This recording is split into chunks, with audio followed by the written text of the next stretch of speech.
G'day Reefers, welcome to Gallery Aquatica TV. I'm Ania and today we're here at our Wynnum store because last week we received an awesome order of Australian clams from Monsoon Aquatics. I think it's time to do a video about how to best look after them. So let's go have a look.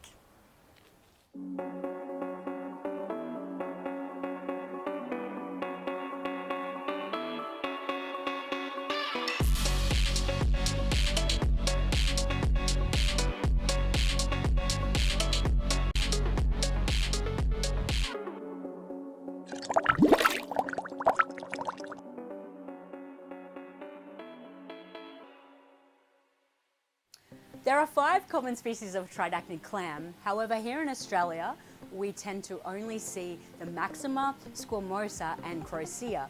The main differences between these are that the crocea are a rock-boring clam that grows quite small compared to the squamosa clam, which can get incredibly large.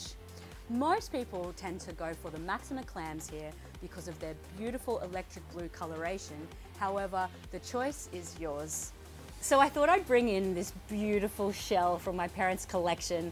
Back in the 80s, their whole bathroom was just full of beautiful clam shells and corals, of course.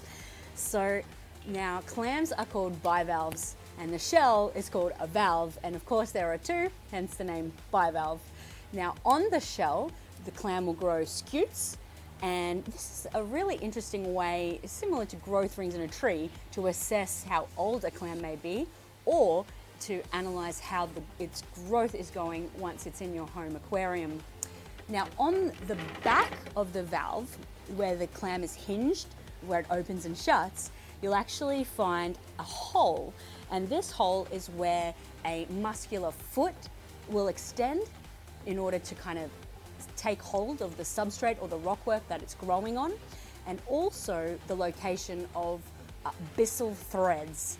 Now byssal threads, you cannot see them per se unless you rip a clam, which we certainly don't want you to be doing, but that is the secret, especially with baby clams, to prevent them from being knocked over until they grow enough weight in order to just stay in one place when there's strong waves or cyclones and so forth. Something that you may not know is that this part here is called the umbo. So when you look at a live clam, you can see this beautiful tissue in between the 2 valves. And as you probably know, that's called the mantle. The mantle will contain 2 holes. One is called the inhalant siphon, and the one that protrudes is the exhalant siphon. Now, as you probably know, clams are filter feeders. So just behind the inhalant siphon is where the clam has its gills. So before acclimating your clam, it's important to consider placement within your home reef aquarium. Squamosa clams, being a clam that grows so large, are typically placed down on the substrate. Your crocea clams are a rock-boring clam, so you have to be mindful when you're placing it up on the rockwork that it's likely to actually attach permanently to the position. So you really want to get this right.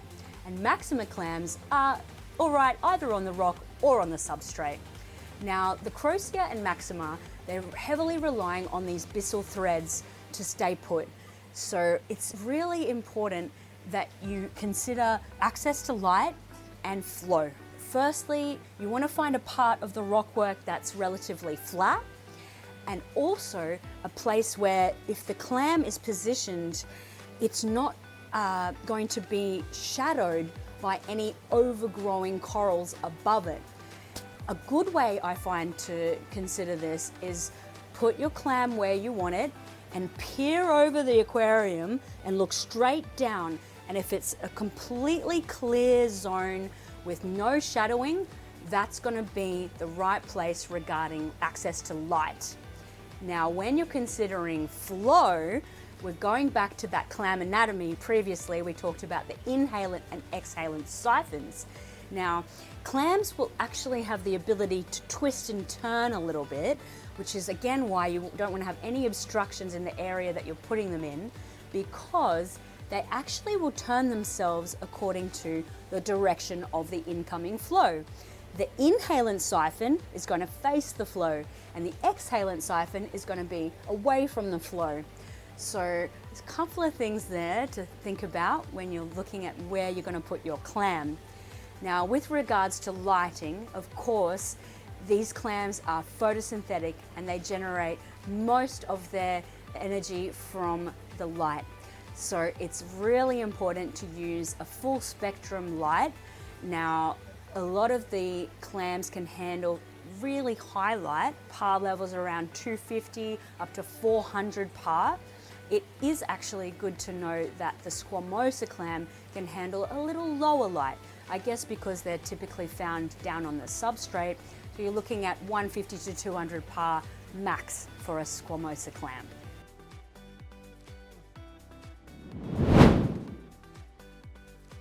So Tridacnid clams are extremely sensitive to fluctuating water parameters, and this is why it's recommended to have your reef established for at least 6 to 12 months before you even consider buying one. The parameters that you start off with are salinity and temperature, followed by, of course, stable calcium, alkalinity, and magnesium.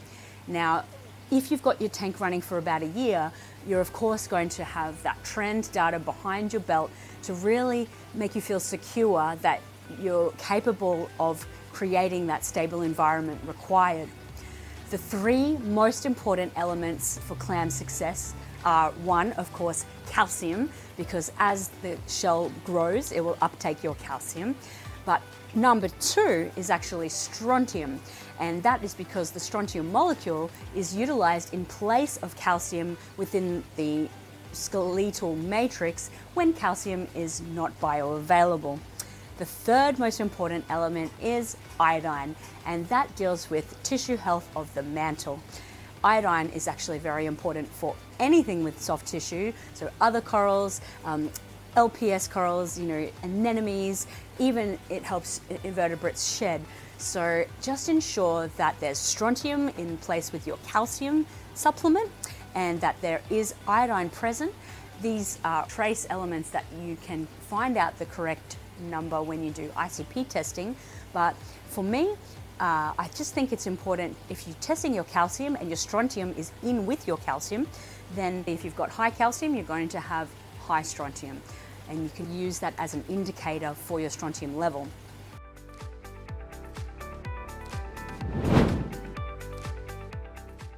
You may actually be surprised how tolerant clams are to higher nutrient levels. Now, I'm not talking, nitrate at 100 or anything like that. However, they aren't going to show any signs of duress if your nitrate is a little elevated. What you do really want to target is the perfect nutrient ratio, and that is to have your nitrate levels roughly 100 times higher than your phosphate levels.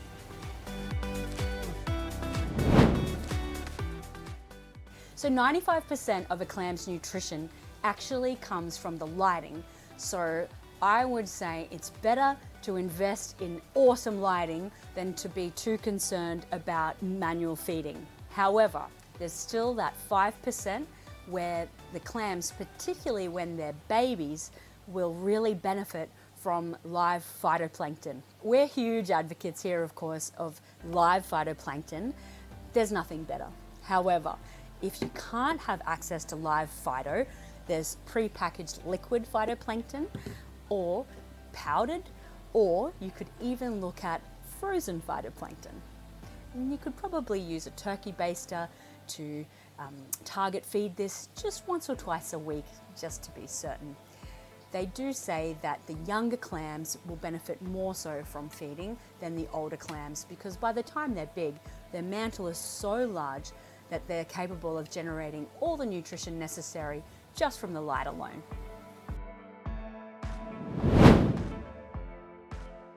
So how do you know if your clam is healthy and thriving? Firstly, take a look at the mantle.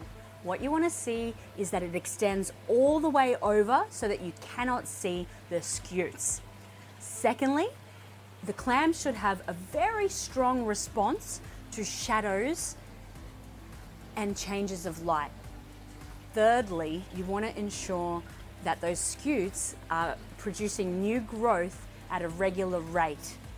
And that can be seen by the new growth is usually like a very pure white, and you'll be able to see that when the lights go out and your clam's going to sleep. Adversely, what are the warning signs that your clam's not healthy? Well, it's all about the mantle. Poor mantle extension, where you can see the scutes because the clam is gaping, but the mantle is not following. That's a bad sign. A pinched mantle, poor mantle extension, all of those are a sign that you need to really suss out the lighting, the flow, the parameters, really inspect it because you might actually have a clam pest. Now, the most common pests that you will find on a clam are called pyramid snails. These are tiny little creatures that predate on the clam's mantle, and they also are commonly found around the foot. Now, it's really hard to see these because they're so tiny. So first and foremost, you need to inspect the shell daily, weekly, but when you're choosing a clam, when you're purchasing it, this is what you want to be doing, having a really good look in and around the scutes to ensure that there are no pyramid snails present. Now, we typically actually don't dip clams. Dipping a clam kind of scares me a little bit. However, there are sources online that say it can be safe to dip the clam. What we are more likely to do is when you get the clam, if you see something that you're sus about, you get some hydrogen peroxide. Maybe you can use a paintbrush and just paint it out of the aquarium, or use a little scrubbing brush to remove things like nuisance algae or something that maybe has hitchhiked on the outside of the clam's shell. It's important to consider the predators of clams. Now, plenty of different reef fish that we keep in our aquariums would likely find clams to be very tasty. These are fish like triggerfish, pufferfish, wrasse with teeth, hogfish, even large growing angels and butterflies. If you're uncertain, be sure to do your research regarding compatibility of your existing reef inhabitants and whether or not they're going to be a risk to your clam. So Tridacnid clams are captivating and beautiful, and it's no surprise that they are so popular amongst reefing hobbyists. Now, we often encounter people that are apprehensive to give clams a go. However, if you just follow the basic principles that we covered in today's video, success is definitely possible. The main thing is just proper placement and maintain stability. Now, clams can live for many, many years and grow into a beautiful feature for your reef tank. So why not give them a go today? Thank you so much for joining me on today's episode of Gallery Aquatica TV. Really hope that we've provided some insight into keeping Tridacnid clams. I'm Ania, and happy reefing.